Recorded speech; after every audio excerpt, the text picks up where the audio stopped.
Pinarusahan ng China, persona non grata sa Hong Kong at Macau. Delikado, mga kababayan, kapag si Sara ang maging presidente. Tandaan ninyo ha, hindi pa presidente si Sara.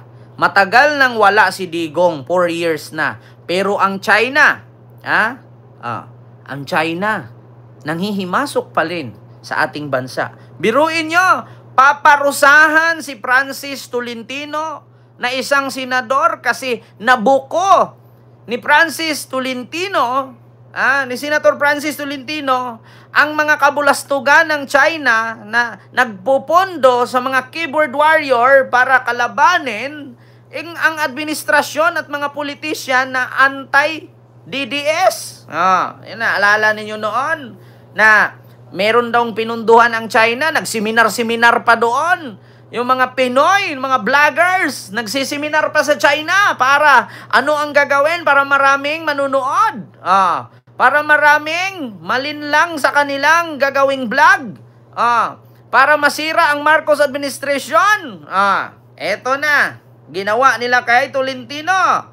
Delikado si Sara pag naging presidente. Hindi pa presidente si Tolentino. Tingnan nyo, pinarusahan ng China. Anong karapatan ng China magparusa kay Tolentino? Hindi naman nila batas. Hindi naman nila bansa ang Pilipinas. Di ba? Mga kababayan. Ito, ulitin natin. Ito tayo. Buksan natin. Ito na. May ads lang. Chupape, magpakamatay ka na. Tinatanggap ko ang ipinataw na parusa ng China dahil sa aking pagtatanggol sa mga karapatan, dangal at soberanya ng sambayan ng Pilipino sa West Philippine Sea. Dakdak daw ako ng dakdak. Bakit? Masakit ba yung aking dinadakdak? Harvey, abay-abay, tangina mo, isa kang DDS, wala kang kwenta, bobo ka, magpakamatay ka na. Ito hindi pa presidente si Sara, ganito naka-powerful ang China. Ito. Ito ang mismong pahayag ni dating Senador Francis Tolentino sa sanction o parusa na ipinataw sa kanya ng China. Kasunod ito ng pahayag ng Chinese Foreign Ministry spokesperson na may ilang politiko sa Pilipinas na kontra sa China na naglalabas anila ng malisyosong pahayag at aksyon sa mga isyu na konektado sa China na nakapipinsala sa naturang bansa at relasyon nito sa Pilipinas. Bunsod nito, nagdesisyon niya ang China na magpataw ng parusa laban kay dating Senador Tolentino dahil sa hindi pangkaraniwang asal nito sa China-related issues. Ngayon mga kababayan, gaano ba ka-powerful ang China na para patawan ng parusa si Francis Tolentino? Anong rights ng Chinese government sa Pilipinas? Kaya nga mga kababayan, napakadelikado po talaga kung si Sara Duterte maging presidente sa Pilipinas. Ma'am Yuki Sawaki, maraming salamat po ma'am sa yung super sticker. Thank you so much. Ito po ay bilang aral. Ito po ay bilang palatandaan na delikado po talaga, mga kababayan. Delikado kapag isa sa mga Duterte ang manalo or mga pro-China politician ang mauupo. Tignan ninyo, China, papatawan ng parusa si Francis Tolentino. What the heck? Saan siya kukuha ang China ng kapal na mukha na papatawan si Francis Tolentino ng parusa? Wala naman silang rights dito sa ating bansa. Pangalawa, si Alice Go nga tinanggal kasi pure Chinese naging mayor sa Tarlac. Kaya nga mag-ingat kayo, mga kababayan. Mag-ingat kayo.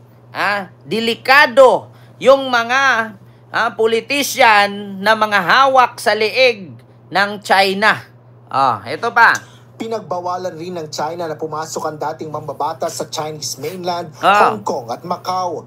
Ngunit para kay Tolentino, ang naturang parusa ay isang karangalan at patunay ng kanyang paninindigan na protektahan ng pambansang interes at dangal ng mga Pilipino. Panindigan din ito na patuloy na ipaglalaban ng nararapat sa bansa kasama ang mga kaukulang ahensya ng pamahalaan at mga mangingisda.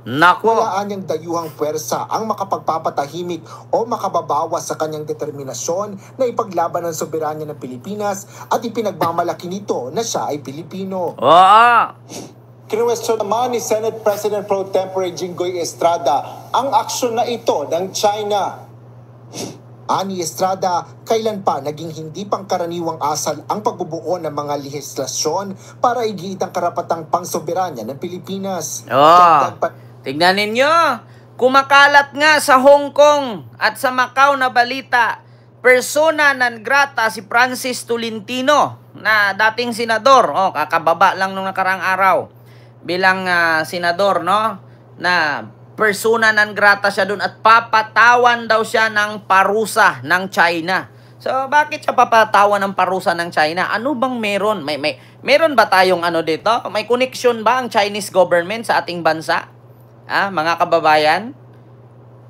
May connection ba ang Chinese government? Kaya sabi ko sa inyo mga kababayan, delikado po kapag si Sara Duterte ang maging presidente. Bakit? Hawak ng China yan. Maniwala kayo sa akin. Delikado. Tandaan ninyo, si Marcos pa lang, si Marcos pa lang ang presidente, ang China, kapal ng mukha. Delikado. Sa totoo lang. Delikado po. Sa totoo lang, mga kababayan, kapag si Sara maging presidente. Tignan nyo, Francis Tolentino, pahahatulan ng parusa. So, anong parusa ang gagawin nila dito? Walang batas, ninumang mga dayuhan ang makakapagpapataw ng parusa.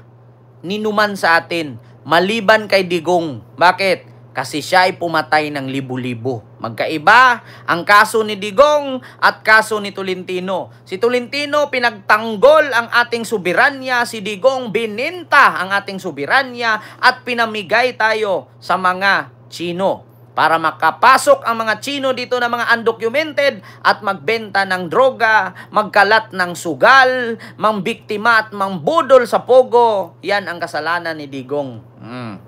Alam nyo na, mga kababayan. Yan ang mahirap. Ingat-ingat mga kababayan. Kaya, delikado si Sara kapag maging presidente sa 2028.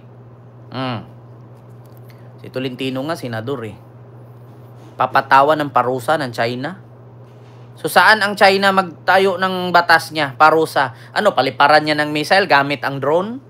Tapos, lagyan mo ng missile yung drone? Tapos doon mo itira sa bahay ni Tolentino? Delikado si Sara. Kasi nga, pro-China yung mga yan. So, tapos na tayo dyan mga kababayan. Dito tayo. Kay Sara Duterte. Ano ba tong kay Sara Duterte? Sinoplak ni Attorney Cristina Conte. Bakit sinoplak?